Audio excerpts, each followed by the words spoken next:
day, everyone. This is Cynthia Gartman with Seniors Blue Book, and today we have Mary Brunsky of Demeter Financial Services joining us.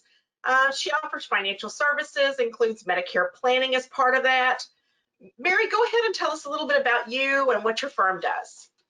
Well, thanks, Cynthia. I started this firm to help people learn how to tell their money where to go versus wondering where it went.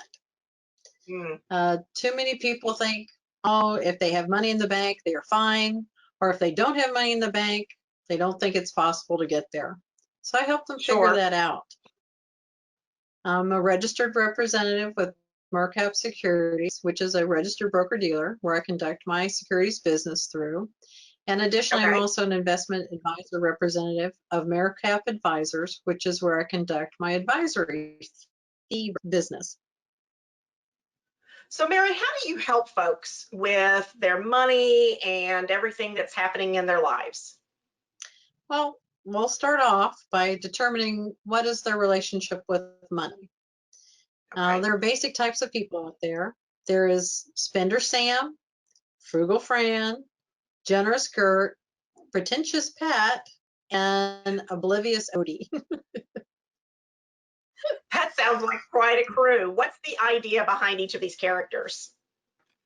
Well, I think some of the names are pretty self-explanatory.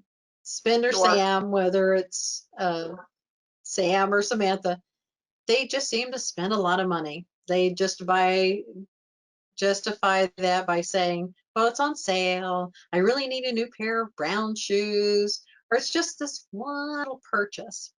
And they feel good when they're spending, so they aren't missing out on a wonderful buy.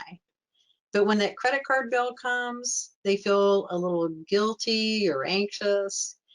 And during the recent county stay-at-home orders, one of my neighbors was lamenting on Facebook about how much she missed a local store. And another neighbor agreed, but added, my credit card statement is loving it. So for, good or bad, we have all these money types in our system, and it's a matter of which one dominates and what you want to do about it. So the first action I would say for Spender Sam is to wait a day before purchasing something. It gives you time to figure out if you really need it or if you can even afford it. Right. Okay. That makes some sense. But is that all they need to do? That sounds really, really simple. Well, shifting attitudes about how you think about money will take time and multiple steps. Okay. But you have to start some. So for this person, it's taking time rather than buying right then and there. You can put things on hold if the store allows it, or you can do like I do. If it's there the next day, it's mine. If not, it wasn't for me. Okay, then. How about Frugal Fran? That doesn't sound like a bad way to be. Well, technically, none of them are bad until it affects your financial health. So what about being frugal could be bad? Watching your money is excellent until it makes you anxious about spending money. It becomes a fear of never having enough. Okay. So when you insist on buying, let's say, an appliance because it's cheaper than the top appliance, but it has awful reviews, you'll be less satisfied with that appliance and likely have to replace it sooner. Another example today is in healthcare. People often want the cheapest plan per month that they can find. And I found that sometimes paying more per month, getting a lower deductible ends up saving, especially if you're likely to meet the deductible.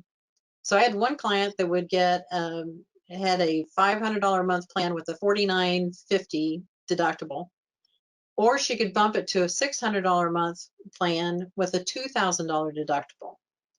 Since the year before she had met the $4,500 deductible she had, and those health concerns were continuing, we determined by spending $100 a month more, she could save $29.50 on the deductible. So the upshot, always being frugal, doesn't always translate into being smart with your money. Okay. So how do you fix something like that when you meet some folks and maybe they've made some decisions that aren't the best? Well, I like what my in-laws did. They would set up a set amount each month that they could spend without justifying it or accounting for it. So it's embracing that you have abundance and you don't have to squeeze every penny. And Okay. it's a set amount, so it's not like you're becoming reckless with your cash either. It just helps That's to true. reset that I don't have enough, because people tend to think that way. Never ever having enough money, it can make for sleepless nights. Yes, that's very true. That's very true. So there is the next character, maybe Generous Gert. Tell us about Generous Gert. Okay. Again, doesn't sound like a bad way to be, right?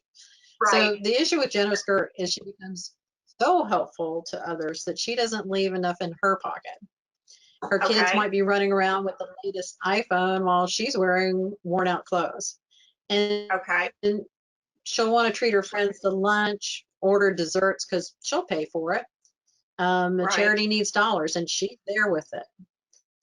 So Jenna Skirt may be a little concerned about her finances, but in general, kind of believes that, well, if I need it, it's going to somehow come my way. So if Okay. this isn't addressed, she may have that time where the money tree doesn't appear and she's in a bad way. So Right. I'm always concerned when I hear a parent paying off a child's credit card bill, because that adult Hmm. child doesn't learn anything, and generous Gert is putting her own financial health in jeopardy in the long run. Right. Parents always want to come to their kids' rescues, don't we? It's just kind of innate in us. We want to Yep. help them, but maybe that's not always the best choice. So, how do you Sure. stop that trend? Well, that's two difficult things. You learn some self-care. Buy something Oh, for yourself. Let other people buy for you. And then also learn that great word, no. No, I don't have time to volunteer for that project, or no, I don't have the spare funds right now. And with regard to time, I'm guilty of that and have recently stepped off of several boards and quit a volunteer position just to get some time back.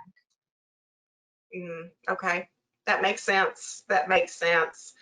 Are there any more characters to discuss? I think there was. Who was left?